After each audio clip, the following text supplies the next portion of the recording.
진리대로 생각하라, 생각대로 마음하라. 성경시사 철학입니다. 이번 영상의 주제는 유사일에 꺼지지 않는 불입니다. What? 무엇일까요?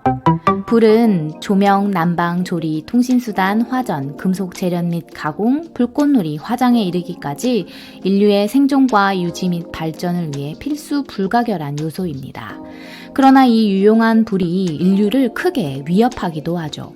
최근에는 특히 기상이변과 폭염, 기타 방화 및 우발적 사고로 미국, 터키, 이탈리아, 스페인, 러시아, 알제리, 그리스, 예루살렘 등 전 세계 곳곳에서 역대 최악의 대형 산불이 빈번하게 발생하고 있고, 그로 인해 인명 및 재산의 막대한 손실과 피해가 끊이지 않고 있습니다. 이렇게 대형 화재뿐 아니라 유사일에 전 세계 모든 사람을 강타한 불, 결코 꺼지지 않는 불이 우리 인류를 위협하고 있습니다. 이 불에 타지 않는 사람은 없습니다. 바로 사람 속에 꺼지지 않는 시기와 질투의 불입니다. 드라마나 영화, 특히 사극에 빠지지 않는 주제가 바로 왕의 사랑을 독차지하고자 하는 여인들의 시기와 질투, 치열한 싸움이죠. 남이 잘 되는 꼴은 못 본다. 이 용심꾸러기 놀부심보를 반영하는 말과 요즘 유행하는 부러우면 지는 거다. 모두 마음 깊숙이 자리 잡고 있는 시기심과 질투심이 반영된 표현입니다. 사회적으로 큰 문제가 되고 있는 무조건적인 안티도 시기심, 질투심과 연관이 있습니다. 때로 정치인들은 시기와 질투를 정당한 비판, 검증이라는 말로 위장하기도 합니다. 나의 뼈를 썩게 하는 이 시기와 질투의 불은 내가 죽을 때까지 꺼지지 않으며 설령 시기의 대상을 죽인다고 하더라도 꺼지지 않는 불입니다. 나만 불행하다고 느끼는 한 30대 일본 남성은 행복한 여성, 행복한 커플을 보면 범행을 저지르고자 하는 충동이 생긴다고 하였습니다. 그는 결국 전철에서 흉기를 휘둘러 10명의 여성에게 상해를 가했습니다.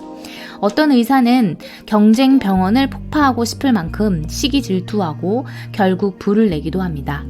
창세기 4장 5절, 가인은 하나님께서 동생 아벨의 제사만 받으심으로 몹시 분해하며 자기의 악한 행위를 반성하지 않고 시기하여 동생을 죽였습니다.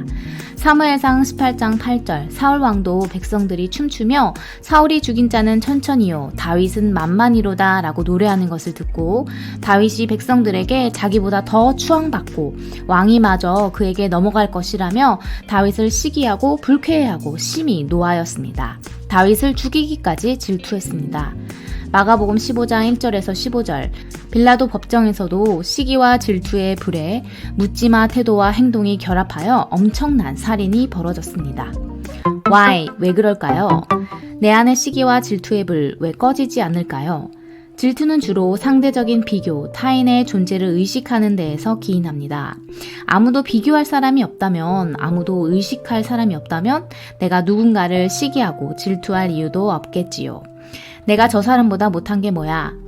요셉의 형들은 아버지 야곱이 노년에 낳은 동생 요셉을 더 사랑하여 채색 옷을 입히고 요셉이 형들의 잘못을 아버지에게 말함으로 시기하고 미워했습니다. 또 요셉이 형들의 곡식단이 자기 단을 둘러서서 절하는 꿈을 꾸었다 함을 듣고 요셉을 더욱 시기하고 미워합니다. 이렇게 1. 누군가가 내가 가지고 싶은 것을 가질 때, 내가 가진 것보다 더 좋은 것을 누리고 더 사랑받고 있을 때 시기하고 질투합니다. 자신이 누려야 할 것을 빼앗겼다고 생각하고 그 상황이 불공평하다고 느끼며 그를 미워합니다. 2. 누군가가 자기의 잘못을 지적하고 그로 인해 자신들의 불의가 드러날 때 나보다 더 의로운 자, 의롭게 살기 위해 노력하는 자를 시기하고 미워합니다. 다른 것은 몰라도 나보다 의로운 것은 더욱 참을 수가 없습니다. 3. 누군가가 나보다 더 높아질 것, 더 높은 자리에 앉아 큰 권위를 누릴 것을 알게 될 때 시기심이 불같이 타오르게 됩니다. 예수님을 넘겨준 자들도 유사한 이유로 예수님을 시기하였습니다. 마가복음 15장 10절은 대제사장들이 예수님을 시기로 넘겨주었다고 기록하고 있습니다. 총독 빌라도도 그 사실을 알고 있었습니다. 그들은 시기하다 딱 들킨 거죠. 아이와 눈먼 자, 병든 자, 당시 죄인 취급을 받던 세리와 창녀는 예수님을 믿었지만 스스로 의로운 자로 자처하지만 말과 행동이 달랐던 당시 종교적 지도자와 정치적 지도자들은 예수님을 경쟁의 대상으로 여기며 매우 경계하고 시기하였습니다. 제사장은 본래 백성들을 대신하여 율법에 따라 속죄제를 드리고 백성들로 하나님의 말씀에 따라 살게 하는 직분을 받은 사람들입니다. 그러나 그들은 그 임무를 잘 수행하지 못해 백성을 위해 참된 속죄를 할 수 없었지만 예수님은 땅에서 죄사하는 권세를 가지신 분으로 내 죄사함을 받았느니라 하시며 단번에 그들의 죄의 문제를 해결해 주셨습니다. 또 예수님의 가르치심은 당시 서기관들과 같지 않고 권위 있는 자와 같다고 하였습니다. 그래서 백성들은 예수님의 가르침을 듣고 또 행하신 이적을 보고 늘 놀라 서로 물으며 이는 어찌 미냐 권위 있는 새 교훈이로다 라고 하였습니다. 그뿐 아니라 안식일, 고르반 등의 논쟁에서 백성들의 지도자인 바리새인과 서기관의 잘못과 한계, 위선이 명명백백히 드러나게 되었습니다. 항상 자신들이 높은 자리에 앉아 뭇 백성의 중심에서 지위와 권력을 누리며 랍비라 칭함받고 문안받았는데 모든 관심과 존경이 이제 예수님을 향하게 된 것입니다. 그래서 그들은 자신이 본래 가지고 있던 것, 누리고 있던 것, 백성들의 사랑과 관심, 존경까지 빼앗겼다고 여기며 예수님을 시기합니다. 예수님이 본인들보다 더 큰 능력과 권한을 가짐으로 질투합니다. 또 죄가 없으시며 온전히 의로우신 예수님을 결코 인정할 수 없기에 죽일 만큼 시기하였습니다. 이는 우리가 다른 사람들을 시기하고 질투하는 이유와 다르지 않습니다. 우리도 외모와 재력, 능력, 인기, 사랑 등 누군가 내가 가지고 싶은 것을 가지고 있을 때, 나보다 더 많은 것, 더 좋은 것을 누리고 있을 때, 또 내가 누려야 할 것을 빼앗겼다고 생각할 때, 내가 가기 어려운 의로운 길을 가고 있는 사람을 볼 때 시기하고 질투하며 미워합니다. 내가 더 주목받고 사랑받고 존경받고 싶은 욕망에 내가 저 사람보다 못한 게 뭐야 이런 교만이 더해져 엄청난 시기심이 불타오르게 되는 것이죠. How? 어떻게 할까요? 너희는 욕심을 내어도 얻지 못하여 살인하며 시기하여도 능히 취하지 못함으로 다투고 싸우는도다.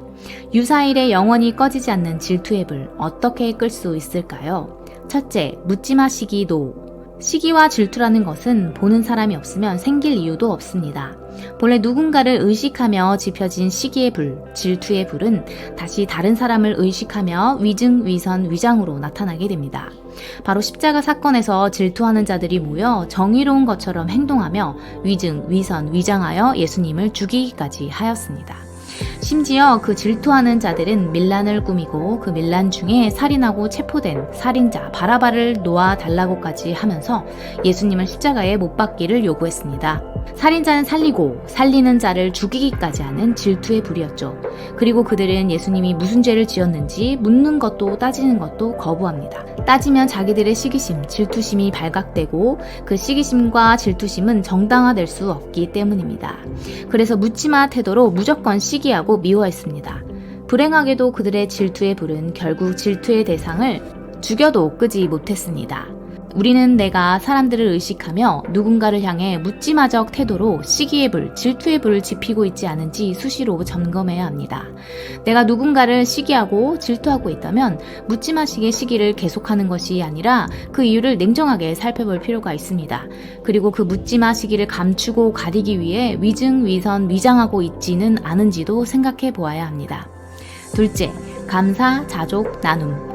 온갖 좋은 은사와 온전한 선물은 다 위로부터 빛들의 아버지께로부터 내려오는 것입니다.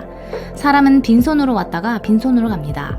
내가 가진 것, 누리는 모든 것이 본래 내 것이 아니었고 주께로부터 온 것, 받은 것입니다. 주께서 허락하신 것들이죠. 모든 것이 주께로 말미암음, 주의 손에서 받은 것임을 고백했던 다윗처럼 우리는 내 소유의 출처를 분명히 알고 받은 은혜에 감사해야 합니다.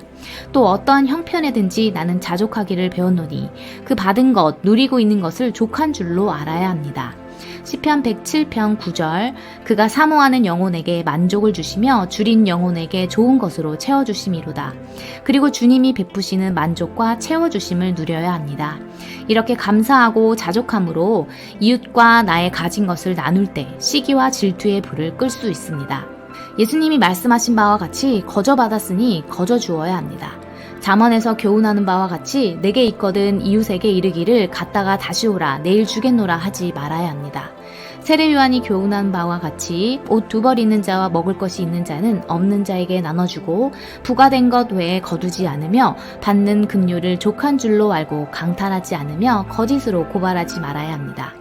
거저받았음을 항상 기억하며 내가 가진 것에 불만을 토로하는 것이 아니라 오히려 필요한 자에게 베풀 때 시기의 불, 질투의 불은 지펴질 기회조차 얻지 못하게 될 것입니다.